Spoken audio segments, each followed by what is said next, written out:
ప్యాకెట్లపై labels వేస్తారా, మమ్మల్ని వేయమంటారా?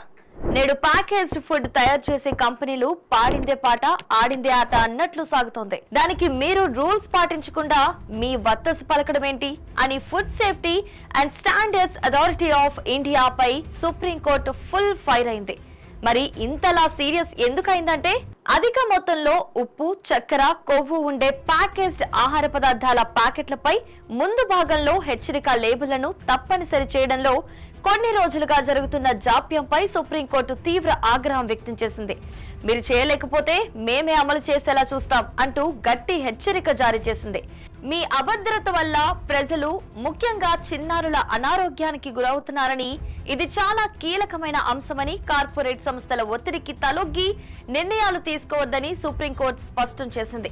తయారీదారులు తమ వ్యాపారం దెబ్బతింటుందన్న ఉద్దేశంతో ఈ లేబుళ్లను వ్యతిరేకించవచ్చు, కానీ తాము కొనుగోలు చేసే వస్తువులో ఏ పదార్థాలున్నాయో తెలుసుకునే హక్కు వినియోగదారులకు ఉంటుంది. ప్రజల ఆరోగ్యాన్ని కాపాడటం ప్రభుత్వం బాధ్యత కాదా అని ప్రశ్నించింది. 2 వారాల్లోగా ప్రభుత్వం తన తుది నిర్ణయాన్ని తెలియజేయాలని, లేని పక్షంలో తదుపరి విచారణలో తామే తగిన ఉత్తర్వులు వెలువరిస్తామని సుప్రీంకోర్టు స్పష్టం చేసింది. దీంతో చిరుతిండ్లు తినే భోజన ప్రియులు సంతోషం వ్యక్తం చేస్తున్నారు.